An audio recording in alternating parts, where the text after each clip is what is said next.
এরকম দিয়ে কতদিন চলে যাবে? লাস্টে আমাকে হসপিটালে অক্সিজেনও নিয়ে আসতে হয়, অক্সিজেন টেনে আসতে হয়। হসপিটাল থেকে? হ্যাঁ হসপিটালে গেছেন? হ্যাঁ, আমি এর জন্য অক্সিজেন নিয়েও তো এসেছি। একবার শিশু মঙ্গলে নিয়েছি, একবার ভাঙড়েও নিয়েছি। কলকাতা আমাদের আবেগের শহর, কিন্তু আজ এই শহরের বাতাস কি আমাদের সুস্থ রাখছে? প্রতিদিন আমরা যে বাতাসে নিঃশ্বাস নিই, সেই বাতাসে লুকিয়ে আছে একটি বড় বিপদ, বায়ু দূষণ। এটি চোখে দেখা যায় না, কিন্তু শরীরের ভেতরে নীরবে ক্ষতি করে যাচ্ছে। বায়ু দূষণ মানে বাতাসে ক্ষতিকর ধোঁয়া, ধুলো ও গ্যাস মিশে যাওয়ার। এই দূষণের সবচেয়ে বিপজ্জনক অংশ হলো PM2.5 ও PM10 নামের অতি সূক্ষ্ম কণা। এই কণাগুলো এত ছোট যে নাক ও মুখের বাধা পেরিয়ে সরাসরি ফুসফুসে ঢুকে যায়, এমনকি রক্তের মধ্যেও মিশে যেতে পারে। শীতকালে কলকাতার বাতাস সবচেয়ে বেশি দূষিত থাকে। এয়ার কোয়ালিটি ইন্ডেক্স বা AQI 200-র বেশি উঠে যায়, যা খারাপ থেকে অস্বাস্থ্যকর পর্যায়ে পড়ে। বিশেষজ্ঞদের মতে কলকাতায় বছরে গড়ে PM2.5-এর মাত্রা প্রায় 44 থেকে 45 মাইক্রোগ্রাম, যেখানে বিশ্ব স্বাস্থ্য সংস্থার নিরাপদ মাত্রা 5 থেকে 10। আমরা যে বাতাসে নিঃশ্বাস নিচ্ছি তা নিরাপদ সীমার 4 থেকে 5 গুণ বেশি দূষিত। কলকাতায় বায়ু দূষণের প্রধান কারণগুলি হলো অতিরিক্ত গাড়ির ধোঁয়া, নির্মাণ কাজ থেকে উঠে আসা ধুলো, রাস্তায় জমে থাকা ধুলো, কিছু শিল্প কলকারখানা বা কিছু রাস্তায় পড়ে থাকা জিনিস পুরানো থেকে ধোঁয়া নির্গত হওয়া। গবেষণায় দেখা গেছে কলকাতার দূষণের একটি বড় অংশ আসে রাস্তার ধুলো থেকেই।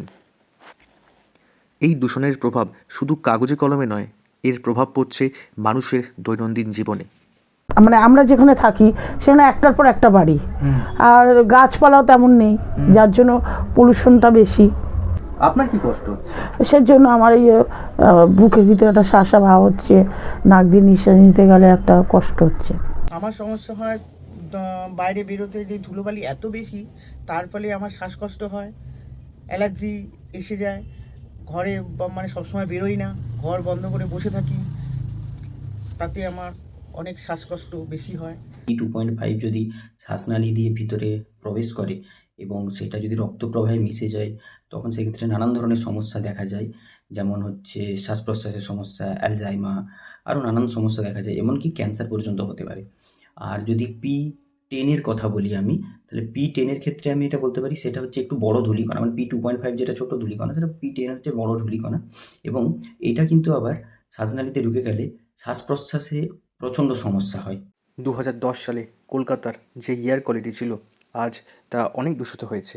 এতে শুধুমাত্র মানুষের শারীরিকভাবে অসুস্থতা বাড়েনি, চলাফেরাতেও বাধা লেগেছে। অনেক জায়গায় যাওয়াও যায় না, এই জন্য তো বেরোতেও পারছি না, ঘরেই থাকি, বেশি কোনো জায়গায় যাতায়াত করতে পারছি না, শরীরে কষ্ট হয়। যেতে গেলে এগুলো নিতে গেলেই তো কষ্ট হয়। লোকের জাম, মানে লোকের ভিড় টিড় দেখলে যেন শরীরের মধ্যে একটা অস্থিরতা ভাব লাগে। এই জিনিসটা আছে বলেই তাই লাগছে। অফিস টাইমে বেশি সমস্যা দেখা যায়, আর অফিস থেকে ফেরত আসে যখন, তখন দেখা যায় ওই সময়টাকে আমি বাইরে অ্যাভয়েড করে চলি, বাইরে যাই না। হ্যাঁ, যখন দেখি যে গাড়ি ঘোড়াটা একটু কম চলতে পারে দুপুরের দিকে, তখন মনে হয় খুব দরকার পড়লে ঘর থেকে বেরোই। বায়ু দূষণ শুধুমাত্র মানুষের ক্ষতি করে না, প্রকৃতিরও ক্ষতি করে। বায়ু দূষণ জলবায়ু পরিবর্তনের একটি অন্যতম কারণ। গ্রিনহাউস গ্যাস পৃথিবীতে তাপমাত্রা বাড়িয়ে দিচ্ছে। আমাদের শহর কলকাতাতেও শীতকালে বায়ু দূষণের মাত্রা ভয়াবহ হয়ে উঠছে। যে সকালে বেশিরভাগই দেখি যে কুয়াশায় ভরে থাকে, এবার সেখানে মানে মানে দূরের জিনিসগুলো আমি দেখতে পাই না, হালকা হালকা দেখতে পাই, এভাবে দেখি, তখন এটাই বুঝি যে এর এর জন্যই হয়েছে, বাতাসে দূষিত হয়ে গেছে, ধূলিকণা বেশি, এর জন্যই কুয়াশাটাই বেশি। মানে আমাদের এখানে কলকারখানাটা বেশি।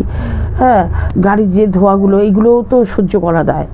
শুধু তো গাছপালা নেই বলে শুধু না, এবার গাড়ির ধোঁয়া, ধরো একটু রাস্তায় বেরোলাম, এই গাড়ির ধোঁয়াটা যখন নাকে আসে তখনই তো আমাদের কষ্টটা আসছে। হোটেল ফোটেল থেকে দেখবি অনেক সময় ধোঁয়া, কাঠের উনানে রান্না হচ্ছে, বিরিয়ানি হচ্ছে। এখন তো গ্যাস হয়ে গেছে, কিন্তু অনেক জায়গায় কাঠেও ইউজ করছে, সেই ধোঁয়াগুলো নেওয়া যায় না, ওইগুলো নিতে গেলেই শরীরে কষ্ট হচ্ছে। বায়ু দূষণ যেরকম মানুষের সৃষ্টি, সেরকমই কিন্তু বায়ু দূষণের সমাধানও মানুষকেই ভাবতে হবে। সরকার তাদের মতো করে কাজ করছে, কিন্তু ব্যক্তিগতভাবেও আমাদের উদ্যোগ নেওয়া প্রয়োজন। বেশি করে গাছপালা লাগানো উচিত, পরিবেশকে মুক্ত রাখা উচিত। এই যে এখন প্লাস্টিকগুলো, এই প্লাস্টিকের জন্য তো নর্দমা সব জাম হয়ে যাচ্ছে, এইগুলোর জন্য একটা ব্যবস্থা নেওয়া উচিত। দূষণ কমানোর জন্য আমি গাছ পুঁতেছি আমার বাড়ির বারান্দার বাইরে আশেপাশে গাছ পুঁতেছি, এবং ছাদেও অনেক গাছ, ছোট ছোট গাছ অনেক পুঁতেছি, টবে অনেক গাছ পুঁতেছি, যাতে বায়ুটা দূষিত না হয়, পরিবেশ আমার বাড়ির আশেপাশে দূষিত না হয়, দূষণটা না হয়, আমার শরীর যেন সুস্থ থাকে এর জন্য।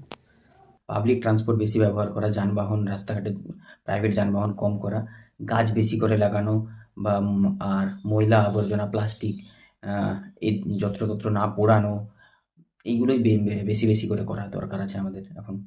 আমাদের আরও পরিবেশ বান্ধব হতে হবে, গাছকে রক্ষা করতে হবে, বায়ু দূষণ যাতে না হয় সেই জন্য আমাদের প্রত্যেককে উদ্যোগ নিতে হবে এবং একে অপরকে বোঝাতে হবে যতটা সম্ভব পরিবেশকে ক্ষতি করার জন্য উদ্যোগ নিতে নয়, পরিবেশকে আবার নতুনভাবে গড়তে যাতে উদ্যোগ আমরা নিতে পারি। আমি চাই যে কলকাতায় পরিষ্কার পরিচ্ছন্ন হাওয়া বাতাস হয়ে যাক, এবং আমরা সবাই শুদ্ধ হাওয়া গ্রহণ করি, এটাই আমি চাই। এবং প্রত্যেকে আমরা সকালবেলা ঘুম থেকে উঠে যেন একটা শুদ্ধ অক্সিজেন নিতে পারি, এবং মাথা ধরা ভাব বা ঝিমঝিম ভাব বা গলা জ্বালা বা নিঃশ্বাস নিতে সমস্যা, এগুলো যেন না হয়, একটা সুন্দর পরিবেশ আমরা পাই, এটাই চাই কলকাতার থেকে। আসুন আমরা প্রত্যেকেই সংকল্প নিই, আবার আমরা পরিবেশকে নতুনভাবে গড়ে তুলব। ধন্যবাদ এই ভিডিওটি দেখার জন্য। যদি আপনাদের এই ভিডিওটি ভালো লেগে থাকে তাহলে অবশ্যই লাইক করুন। যদি আপনাদের কোনো বক্তব্য থাকে তাহলে কমেন্ট বক্সে লিখে জানান এবং এই ভিডিওটি অন্যান্য মানুষের কাছে পৌঁছাতে অবশ্যই শেয়ার করুন। ধন্যবাদ।